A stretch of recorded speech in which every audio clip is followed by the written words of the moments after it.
Hey everyone, welcome to the third part of 16th lecture. We have discussed the part 1 and part 2 in previous lectures, and it is the continuation of topic reproduction. So as we have discussed sexual reproduction, asexual reproduction and sexual reproduction in plant in part 1 of 16th lecture, and in part 2 we have discussed sexual reproduction in humans, and this is the part 3 and the final part of reproduction. And in this lecture we will discuss about sex hormones in humans, methods of birth control in humans, and sexually transmitted infection. Now we will discuss the puberty. What is puberty? So puberty is the name for the time when the body begins to change as a child transitions into adulthood. So testosterone triggers the development of secondary sexual characters in males, and estrogen triggers the development of secondary sexual characters in females. So there are two hormones which causes the puberty.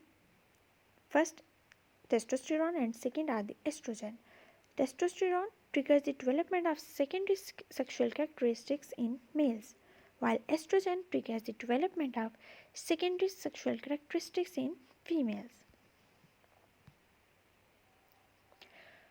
Females' secondary sexual characteristics. So, what is the effect of estrogen on female? So, estrogen causes the breast development, body hair also grows, menstrual cycle starts, and hips gets wider. So, these are all the female sexual characteristics. Estrogen is a hormone which is responsible for female sexual characteristics. Firstly, it develops breasts also develop, body hair grows, menstrual cycle starts in the female, and the hips gets wider. Now we will discuss the male sexual characteristics.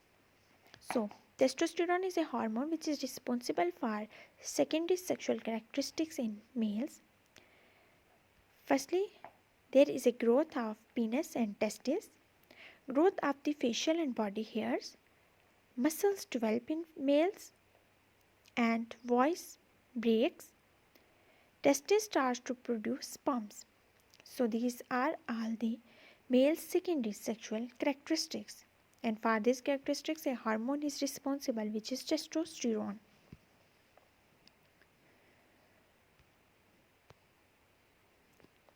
Now we will discuss the menstrual cycle. So there are four main hormones involved in the menstrual cycle. First hormone is estrogen, which builds the uterus lining. Second one is the progesterone. Progesterone maintains the uterus lining. So the difference between function of estrogen and progesterone is that progesterone maintains the uterus lining while estrogen builds the uterus lining. So the third hormone is follicle stimulating hormone, which is also known as FSH hormone. It causes a single follicle in the ovary to mature. A mature follicle contains the egg along with other surrounding cells. So the function of follicle stimulating hormone is that it causes the maturation of a single follicle in the ovary. Fourth hormone is luteinizing hormone LH. It is secreted from pituitary glands which stimulate the ovulation. So luteinizing hormone stimulates the process of ovulation. So the four main hormones which are involved in the menstrual cycle are estrogen, which builds the uterus lining, progesterone, which maintains the uterus lining, follicle stimulating hormone, which causes a single follicle in the ovary to mature, and luteinizing hormone, which stimulates the ovulation and is secreted from pituitary glands. So this diagram is showing menstruation, lining of the uterus builds up, in day 14th. Then lining maintained in day 21, and lining breaks down or menstruation start in day 28. This area is showing the uterus lining and egg is released here.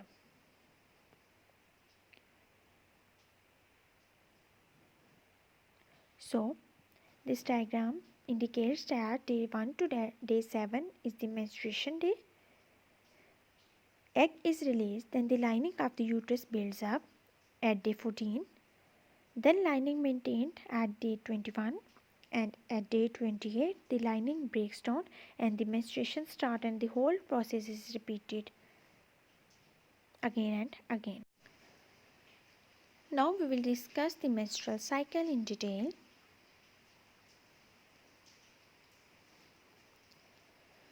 Firstly, the ovaries release an ovum about every 4 weeks. In preparation for the lining of the uterus wall thickens so that an embryo can embed itself if the released ovum is fertilized. If no implantation occurs, the uterus lining breaks down and the cells along with blood are passed out of the vagina, and this is called a menstrual period. So what is the menstrual period? If no implantation occurs, the uterus lining breaks down and the cells along with the blood are passed out of the vagina from the female body, and this is called a menstrual period. So this diagram is showing the changes in the lining of the uterus during menstrual cycle. This is the uterus lining. So here is the process of menstruation occurs. In day 7 lining builds up, and in day 4 lining continues to build up and is maintained. Here we can see. And in day 28 new cycle starts and lining breaks down, which is known as the menstruation. And then the whole process remains continue again and again, and it is repeated. So this diagram has shown the changes in the uterus lining during the menstrual cycle.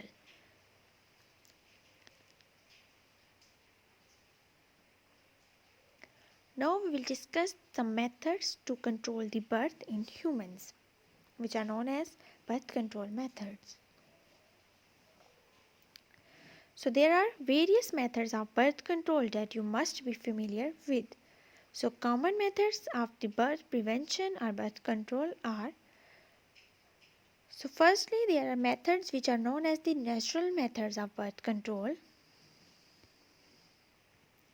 So these three are the natural methods of birth control, which includes rhythm, withdrawal and abstinence.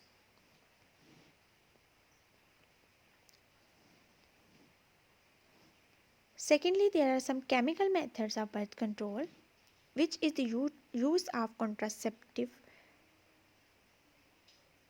and spermicides. So contraception and spermicide are the chemical methods of birth control. There are some mechanical methods to birth prevention and birth control. Mechanical methods include condoms, femidome and diaphragm.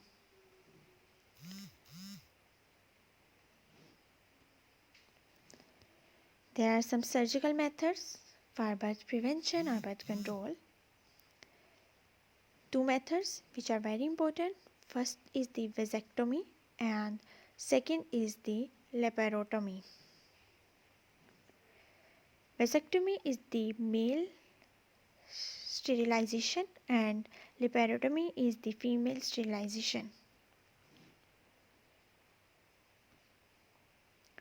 So this diagram is showing the methods of birth control in humans. Here are, firstly we will see the natural methods, which include the abstinence, monitoring the body temperature and monitoring changes in the cervical mucus. Then there are the chemical methods, which are the use of contraceptives, implants, IUD or IUS, and contraceptive pills. Barriers are the condoms, femidome, and diaphragm. Surgical methods include vasectomy and female sterilization, which is laparotomy.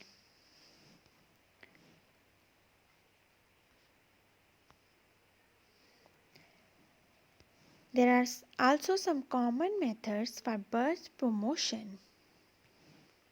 So the common methods of birth promotion includes hormones to improve the fertility. So first common method of birth promotion is the hormones which improve the fertility. Failure to reproduce ova can be treated with fertility drugs. These drugs are similar to the hormones and act by increasing the level of follicle stimulating hormone and luteinizing hormones.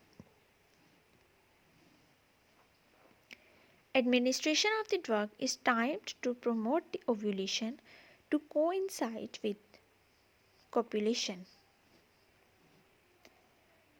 Second method is the use of hormones for contraceptions.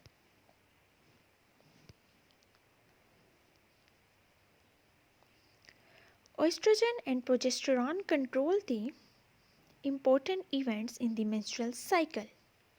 These hormones can be used singly or in combination in a range of contraceptive methods. So this is the second method of birth promotion, which is the hormones for contraception. Third method is of birth promotion is artificial insemination AI. If the male is infertile, not enough sperms, or sperm not mobile enough, pregnancy may be achieved by artificial insemination or AI. This involves injecting the semen through a tube into the top of the uterus. So the third type of the birth promotion is the artificial insemination. So if the male is not fertile and he does not have the enough sperms or the sperms are not mobile, so pregnancy can also be achieved by artificial insemination. So this process involves injecting the semen through a tube into the top of the uterus, and then fertilization occurs and birth process and pregnancy occurs.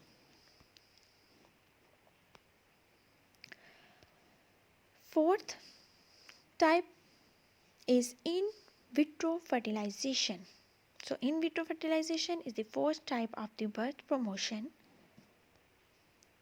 So in vitro means literally in glass, allowed to take place in laboratory glassware. So in vitro fertilization take place in the laboratory glassware, and in vitro literally means in glass. Now there is an important topic, which is the sexually transmitted infections. What are sexually transmitted infections? As the name is showing, these are the infections or illness which are caused by sexual connections.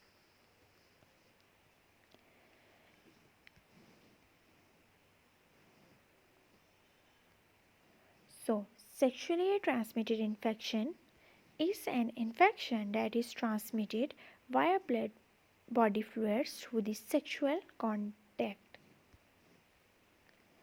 So, the infections which are transmitted through body fluids with the help of sexual contact or through sexual contact are known as the sexual transmitted infections.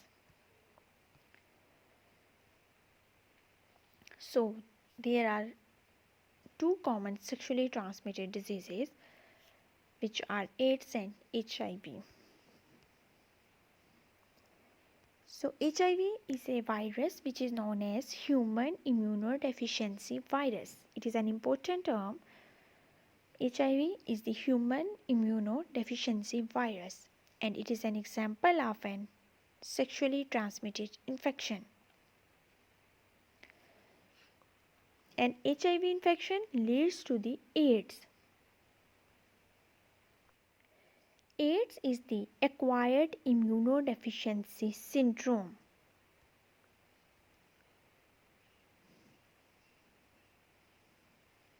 So, AIDS is a disease which is the acquired immunodeficiency syndrome. It is a syndrome, a disease, which is caused by a virus which is the HIV virus. HIV means human immunodeficiency virus. So HIV leads to an infection that is known as AIDS, and it is an example of sexually transmitted infections. So, as the name indicates, the HIV virus destroys the body's immune system. So, HIV is a human immunodeficiency virus. When it attacks on a human body, it destroys the immune system of the body. The virus mainly attacks the lymphocyte in the bloodstream, and a decreased lymphocyte count leads to the reduced antibodies, therefore compromised immunity. So, when HIV attacks on a body, it attacks on the immune system of the body and it destroys the immunity. The virus attacks the lymphocyte in the bloodstream and it results in a decreased lymphocyte count that leads to the reducing the number of antibodies, and the immunity become compromised, and that type of immunity is known as compromised immunity.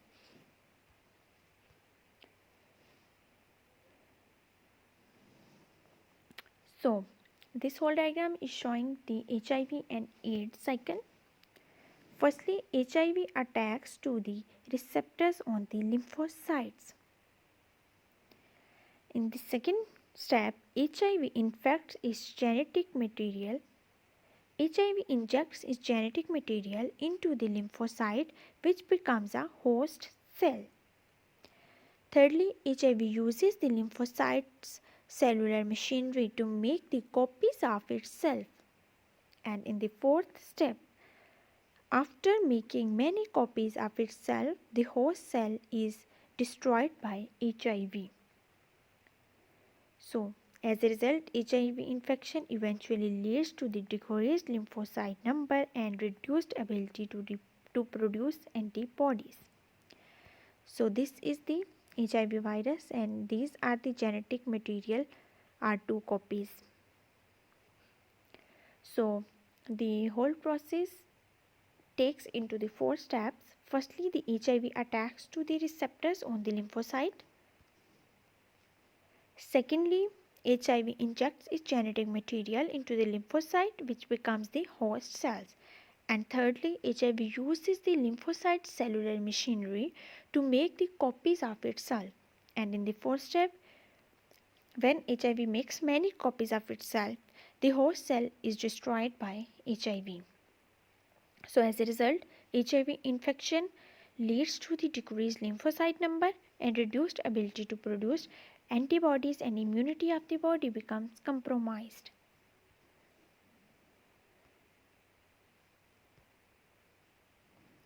So, what are the basic methods of transmission of HIV or AIDS? So, HIV and AIDS can be transmitted through the unprotected sex. So, the sexual activity should be limited to only a single member. Unprotected sex can lead to the HIV and AIDS. Sharing needles. Needles are contaminated with blood, so if you share the needles with the person having HIV and you don't know that, then there are chances of developing AIDS into your own body. So if the mother is HIV positive or having AIDS, then the AIDS or HIV can also spread to the fetus via placenta. So the methods of transmission of AIDS and HIV include unprotected sex, sharing the needles, mother to the fetus via the placenta, by using contaminated syringes through blood transfusion, and unprotected sex and mother to fetus via placenta. These are all the methods of transmission of HIV from one person to another, and the other person will also become the HIV positive if he is doing all these things. So what are some methods to prevent the spread of HIV? So basically there are some methods. If we adopt these methods, the chances to spread the HIV become minimized and controlled. Firstly, during sex there should be use of condom. In this way you can protect yourself and also you can protect the other you are having this sex.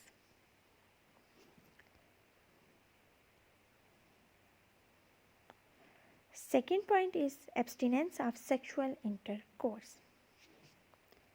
Using sterilized needle instead of sharing.